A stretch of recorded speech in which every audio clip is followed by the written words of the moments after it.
So hello everyone, hello everybody. आज की इस वीडियो के अंदर हम जो टॉपिक कवर करने वाले हैं that is the major topic of embryology, folding of the embryo. Embryo जो है उसका फोल्ड होना, ठीक है, और फॉर्मेशन ऑफ द गट, ये दोनों में क्या रिलेशन है आपको कैसे समझ में आएगा। जैसे ही एक एम्ब्रियो, सपोज एक एम्ब्रियो है, ठीक है, ये एक एम्ब्रियो है, तो एम्ब्रियो जिस तरीके से एम्ब्रियो है ना, तो ये एम्ब्रियो जब फोल्ड होगा, जब इसमें फोल्डिंग होगी, तो फोल्डिंग के बाद ये जो है ना फोरगट, मिडगट और हिंडगट, ये गट्स बनाएगा, ठीक है। ये फॉर्मेशन ऑफ द गट यहाँ पे होगी। इसीलिए हम लोग ने इसको हम लोग ने क्या बोला है, इसलिए हम लोगों ने इसको बोला है folding of the embryo and the formation of the gut. आगे देखते हैं कि ये क्या है पूरा, और अच्छे से इसको समझते हैं। सबसे पहले तो reason of the folding of the embryo, embryo आखिर फोल्ड क्यों हो रहा है, तो यहाँ पे उसका क्या रीज़न है। It grows in the central portion of the plate at the very high pace as compare to the peripheral region. अब ये बहुत ही इंपॉर्टेंट पॉइंट है। सपोज़ कोई भी एम्ब्रियो है, this is any embryo, suppose एक एम्ब्रियो है, तो एम्ब्रियो का जो सेंट्रल पोर्शन होता है, यहाँ पे एक ट्यूब होती है जिसको हम लोग बोलते हैं न्यूरल ट्यूब। इस न्यूरल ट्यूब का यहाँ से इलोंगेशन होता है और इस तरफ से भी ये ग्रो होती है। तो सेंटर में जो ग्रोथ है वो बहुत ही ज़्यादा हाई है कंपेयर टू द पेरीफेरी। जो बॉर्डर्स पे ग्रोथ होगी वो बहुत ज़्यादा कम होगी। इस वजह से क्या होता है कि यहाँ पे थिकनेस कम हो जाती है, यहाँ पे थिकनेस ज़्यादा हो जाती है। तो अल्टीमेटली ये जो साइड है वो भी यहाँ मूव कर जाएगी, ये जो साइड है वो भी यहाँ मूव कर जाएगी और फोल्ड हो जाएगा। न्यूरल ट्यूब मैंने आपको बता दिया, elongated from the mid line fold, इस तरीके से जो बीच में से ऐसे इलोंगेट होती है न्यूरल ट्यूब, ठीक है। Somites will grow after the formation of the lateral fold. अब ये आपका एम्ब्रियो है, ठीक है, यहाँ पे आपकी न्यूरल ट्यूब ग्रो हो रही है। तो न्यूरल ट्यूब की ग्रो होने के साथ साथ न्यूरल ट्यूब के अराउंड इस तरीके से कुछ एक नेटवर्क जो है वो ग्रो होता है। इस नेटवर्क को हम लोगों ने क्या बोला है, सोमाइट्स बोला है, ठीक है। इस नेटवर्क को हम लोगों ने क्या बोला है, सोमाइट्स बोला है, ठीक है। इस नेटवर्क को हम लोगों ने क्या बोला है, सोमाइट्स बोला है, ठीक है। तो यहाँ पे हम लोग को क्या बोलेंगे कि so that the embryo get start folding. तो ये तीन मेजर रीजन जैसा क्या, सबसे पहला रीज़न क्या है कि सेंटर से जो है उसकी थिकनेस बढ़ना शुरू हो जाएगी, क्योंकि ग्रोथ वहाँ से बढ़ना शुरू हो जाएगी। जो न्यूरल ट्यूब है वो इलोंगेट होना शुरू हो जाएगा और एट द पेरीफेरी वो थिन होगा। इस वजह से क्या होगा कि बेसिकली फोल्ड होगा। और जो न्यूरल ट्यूब जैसे ही इलोंगेट करेगी तो उसके अराउंड एक नेटवर्क बन जाएगा, that is known as somites. और वो सोमाइट्स की वजह से भी लेटरल फोल्डिंग या हो सकती है, एम्ब्रियो की फोल्ड हो सकती है। तो हम लोगों ने एम्ब्रियो की तीन तरह से यहाँ पे फोल्डिंग्स बताई हुई है। एंटीरियर रीजन में फोल्डिंग होना, पोस्टीरियर रीजन में फोल्डिंग होना और लेटरल रीजन में फोल्डिंग होना। पहले एक एक करके समझते हैं कि एंटीरियर रीजन में कैसे फोल्ड होगा, पोस्टीरियर रीजन में कैसे फोल्ड होगा और लेटरल रीजन में कैसे फोल्ड होगा। अभी मैं आपको एम्ब्रियो का जो है ना एक ट्रांसफर सेक्शन बता रहा हूँ, ठीक है। तो ये आपकी एमनाइटिक कैविटी है, ये एमनाइटिक कैविटी है और यहाँ पर आपकी क्या है, न्यूरल ट्यूब है। ये एक न्यूरल ट्यूब है, ठीक है, यहाँ पे है न्यूरल ट्यूब, ठीक है। और ये नीचे क्या है, यॉर्क सैक है, नीचे क्या है, यॉर्क सैक है। ये क्या है, आपकी एमनाइटिक कैविटी है। अब यहाँ पे ये जो न्यूरल ट्यूब है बेसिकली इसका ये रहा एंटीरियर पोर्शन, जिसको हम लोगों ने और क्या बोला है, जिसको हम लोगों ने बोला है क्रेनियल पोर्शन। एंटीरियर पोर्शन को हम लोग और क्या बोलते हैं, क्रेनियल पोर्शन बोलते हैं। और ये क्या है, पोस्टीरियर पार्ट, इसको हम लोग बोलते हैं क्वाडल पोर्शन। इसको हम लोग क्या बोलते हैं, क्वाडल पोर्शन बोलते हैं, ठीक है। तो जो न्यूरल ट्यूब है उसके जो एंटीरियर पोर्शन है उसको हम लोग क्या बोलेंगे, क्रेनियल पोर्शन, और उसका जो पोस्टीरियर पोर्शन है उसको हम लोग क्या बोलेंगे, क्वाडल पोर्शन, ठीक है। और अगर ये दोनों साइड से इस तरीके से फोल्ड होगा तो इसको हम लोग क्या बोलेंगे, लेटरल पोर्शन या लेटरल फोल्ड बेसिकली, ठीक है। तो हम लोग पहले बात करते हैं एंटीरियर रीजन की या क्रेनियल रीजन की, और उसको हम लोग क्या बोलेंगे, हेड फोल्ड बोलेंगे, ठीक है। मतलब हम लोग पहले अभी एंटीरियर न्यूरल की बात करें तो यहाँ से हम लोगों ने न्यूरल को कट कर दिया, ये एंटीरियर पार्ट है, ये न्यूरल ट्यूब का एंटीरियर पार्ट है, ये एंटीरियर पार्ट की बात हो रही है, ठीक है। वैसे ही ये जो है ये पोस्टीरियर पार्ट है, ये पोस्टीरियर पार्ट की बात हो रही है, समझ में आ रहा है। तो यहाँ पर हम लोग सबसे पहले देखते हैं कि हेड फोल्ड क्या होता है। हेड फोल्ड जो है जनरली आपको एंटीरियर रीजन के अंदर देखने मिलता है। एंटीरियर रीजन और the cranial region, the neural tube जो get enlarge and projected dorsal into the amniotic cavity. अभी आप लोग को ये दिख रहा है कि सबसे पहले तो यहाँ पे जो न्यूरल ट्यूब है वो जैसा था वैसा है, लेकिन क्या हो रहा है, वो इनलार्ज हो गया और इनलार्ज होने के बाद वो कहाँ पे जा कर के एम्बेडेड हो गया, एमनाइटिक कैविटी के अंदर जा कर के मतलब यहाँ पे क्या हो रहा है, फोल्ड हो गया एक तरह से। आप लोगों को दिख रहा है ये जो ब्लू ब्लू स्ट्रक्चर है, ये क्या है, ब्लू स्ट्रक्चर, ये न्यूरल ट्यूब है। तो न्यूरल ट्यूब देखो पहले जो है अपने लाइन में बराबर से सिचुएटेड थी और बाकी के जितने भी नीचे स्ट्रक्चर्स है वो भी सब बराबर से सिचुएटेड थे। लेकिन यहाँ पे क्या हो रहा है, न्यूरल ट्यूब का फोल्ड हो जाएगा, जिसकी वजह से जो नीचे के स्ट्रक्चर्स है उनकी पोजीशन में भी क्या हो जाएगा, डिफरेंस आ जाएगा। तो हम लोगों को वही देखना है। तो यहाँ पे हम लोग बेसिकली क्या बोल रहे हैं कि in the anterior region the cranial region the neural tube will get enlarge हो जाना, मतलब क्या, एक तरह से कर्व हो जाना या फोल्ड हो जाना, which will projected dorsally into the amniotic cavity. It will overshoot का मतलब होता है छुपा देना या फिर उसको उसकी पोजीशन से हटा देना।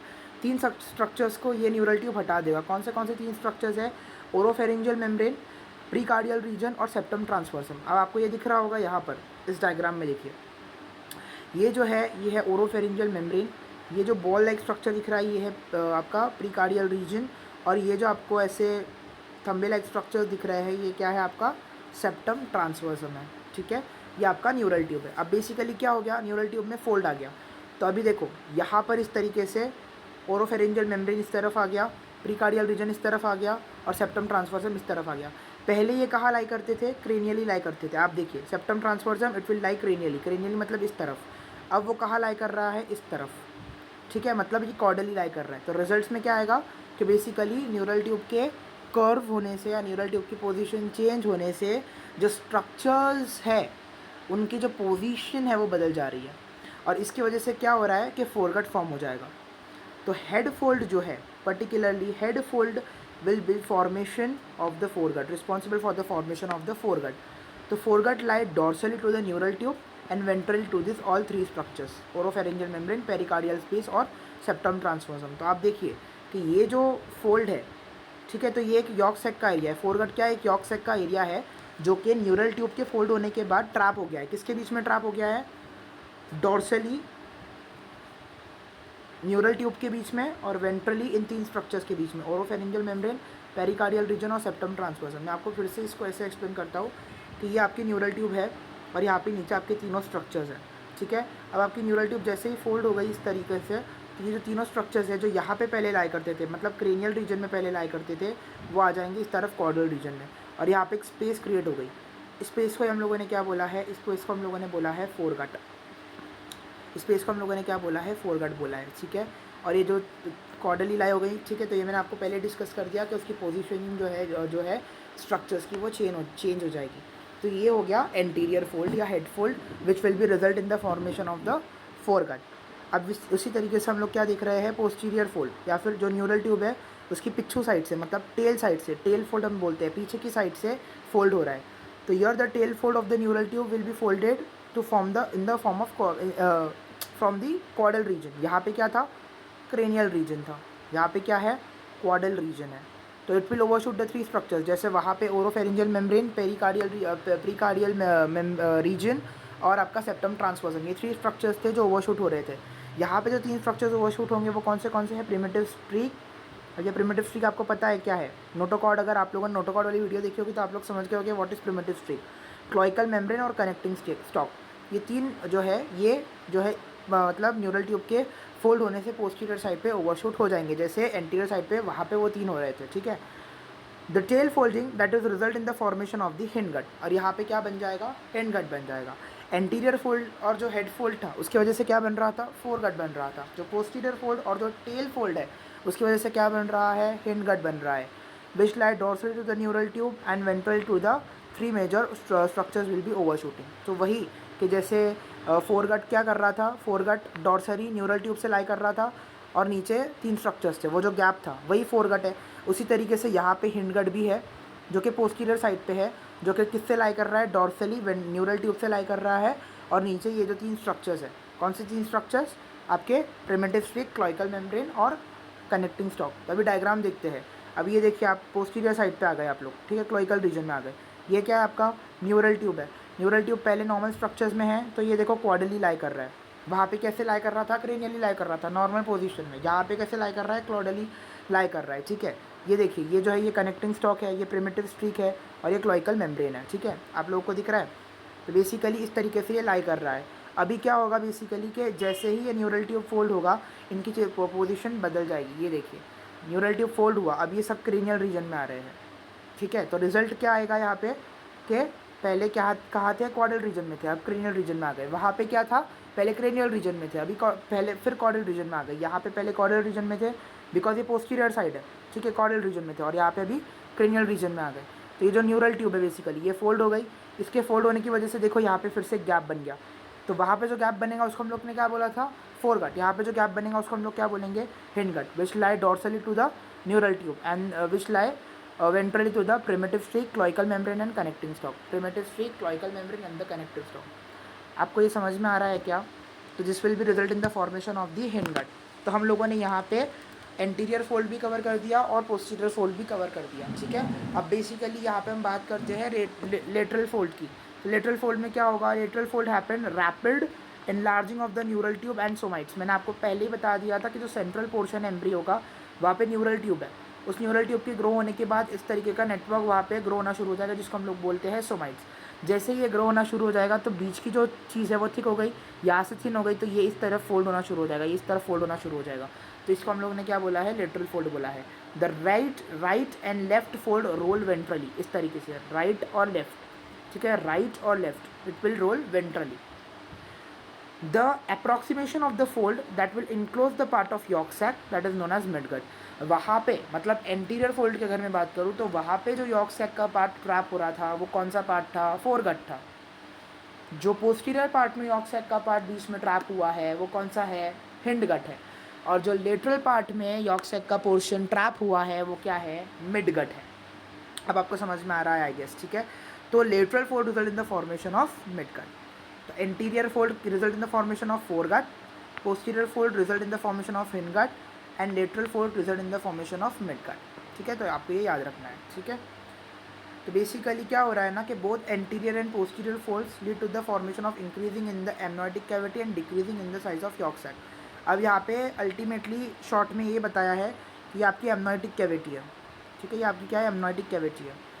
ये आपका है सपोज करो न्यूरल ट्यूब, ठीक है, और ये क्या है आपका यॉर्क सैक है, ठीक है। हम लोग पहले से बेसिक स्ट्रक्चर डिस्कस करते आ रहे हैं।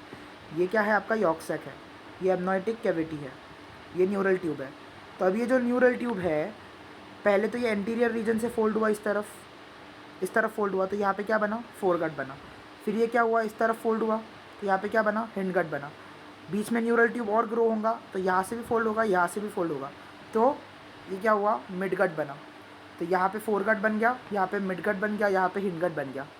तो बेसिकली क्या हो गया कि ये जो यॉर्क सैक है उसकी जो साइज़ है वो डिक्रीज़ हो गई और एमनोटिक कैविटी इधर आ जाएगी इस तरफ।